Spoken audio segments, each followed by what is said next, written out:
Divyavani, Divyavani, Divyavani, Divyavani. Praise the Lord. Hallelujah. Dear friends, greetings from Father Franklin D'Souza from the Diocese of Shimoga.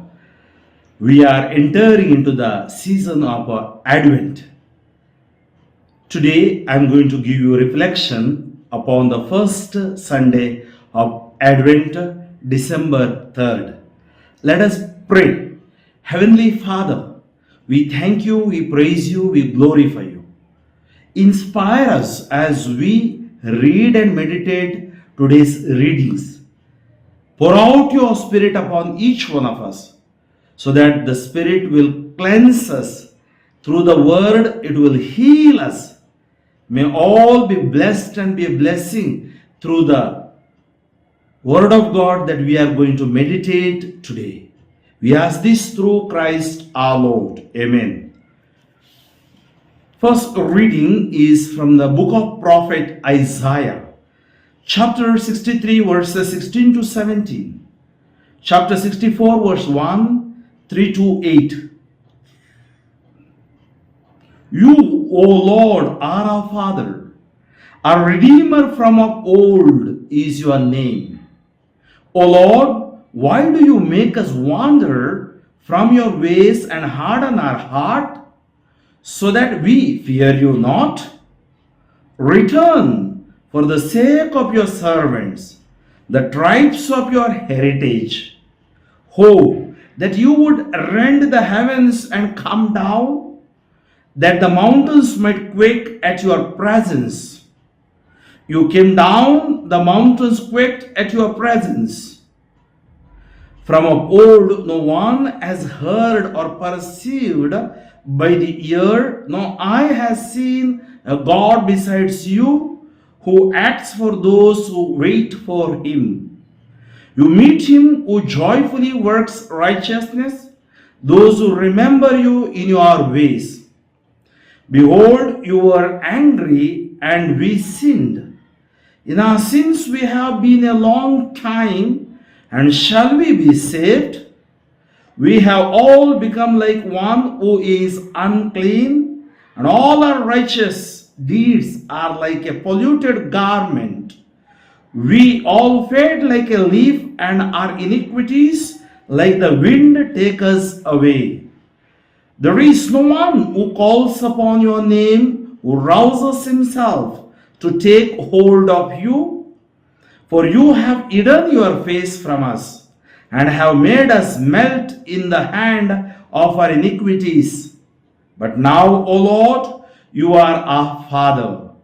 We are the clay, and you are our potter. We are all the work of your hand. Psalm 80. O God, bring us back. Let your face shine on us, and we shall be saved. O Shepherd of Israel, hear us. Enthroned on the cherubim, shine forth, rouse up your might, and come to save us. O God, bring us back. Let your face shine on us, and we shall be saved. God of hosts, turn again, we implore. Look down from heaven and see. Visit this vine and protect it. The vine your right hand has planted, the Son of Man you have claimed for yourself. O God, bring us back. Let your face shine on us, and we shall be saved. May your hand be on the man at your right hand, the Son of Man you have confirmed as your own, and we shall never forsake you again. Give us life that we may call upon your name. O God, bring us back. Let your face shine on us, and we shall be saved. A reading from the first letter to the Corinthians by St. Paul, chapter 1, verses 3 to 9. Brethren, grace to you and peace from God our Father and Lord Jesus Christ. I give thanks to my God always for you because of the grace of God that was given you in Christ Jesus, that in every way you were enriched in him in all speech and all knowledge, even as the testimony about Christ was confirmed among you, so that you are not lacking in any gift as you wait for the revealing of our Lord Jesus Christ, who will sustain you to the end, guiltless in the day of our Lord Jesus Christ. God is faithful, by whom you were called into the fellowship of his Son, Jesus Christ our Lord. Acclamation, Alleluia, Alleluia. Let us see, O Lord, your mercy and grant us your salvation. Gospel according to Mark chapter 13 verses 33 to 37. At that time Jesus said to his disciples, "Be on guard, keep awake, for you do not know when the time will come. It is like a man going on a journey when he leaves home and puts his servants in charge, each with his work, and commands the doorkeeper to stay awake. Therefore stay awake, for you do not know when the master of the house will come, in the evening or at midnight or when the cock crows or in the morning, lest he come suddenly and find you asleep. And what I say to you, I say to all, stay awake." Dear friends, the message of today's readings: prepare a way for the Lord. Prepare a way for the Lord. By being alert, by being ready, hearing his voice, his words, you prepare the way for the Lord. The lovely season of another Advent is upon us, and excitement fills the air.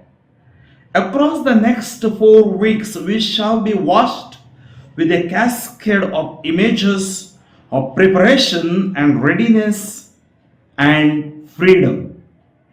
Our very first reading from Isaiah of the season tells it as it is.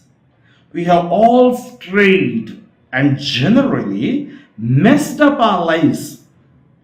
To offset this sorry state, Isaiah calls on God to come and rescue Israel. So we call upon God so that he can rescue us. There are many who have remained faithful. Come among us, Christ the prophet, as the potter who formed you in the first place. So once again, Israelites were reminded by the prophet what they did, what their forefathers did, how they were faithful. Some of them were not faithful. And he invites them to be faithful amidst of their weaknesses and sinful nature. Turn back to God. Come back to God, because God is your Father. Now, second reading today, Paul has less to condemn among his Corinthians. See, always we see the condemnation, but here he appreciates, admonishes, or he was very happy about their state of life. And he urges the same serious preparation and readiness for the day of the Lord. You know, our preparation is not short term. Suddenly we go for a retreat, we return back, we make a confession, and again we fall. No, we have to sustain in our Catholic, in our Christian faith. So he urges the same serious preparation and readiness for the day of the Lord. You just imagine, during the time of COVID, how we were. We were alert, we were praying. We were so busy in hearing the talks and Eucharist on online. At least we were craving and thirsting. Whether my craving and thirsting has diminished after COVID, now you have to prepare yourself again. Be alert. Alert for what? we are alive because of the grace of God during this pandemic of COVID.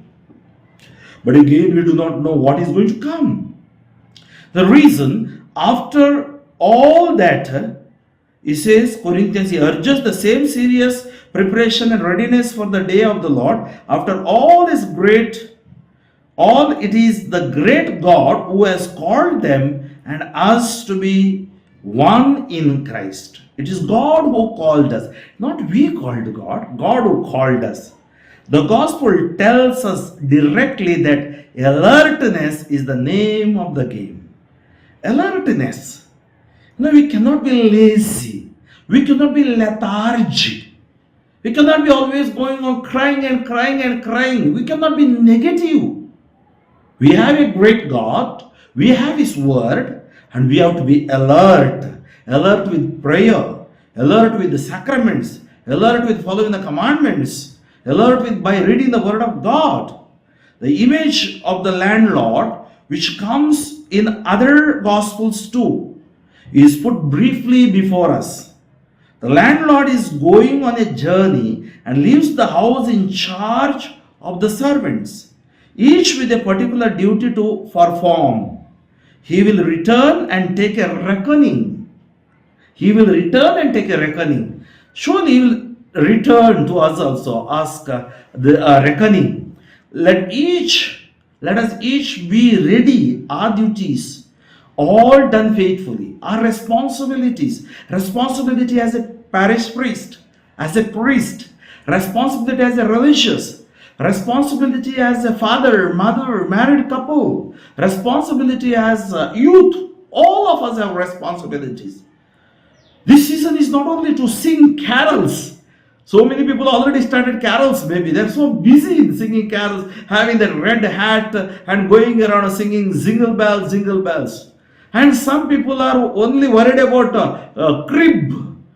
The crib mentality. That is secondary. Crib is secondary, jingle bells secondary. The greatest preparation is the preparation of the heart, with the word and with the deed. That preparation comes through the power of the Holy Spirit, power of the Word of God, the sword of the Spirit, through the power of the sacraments. So we have to reset our life.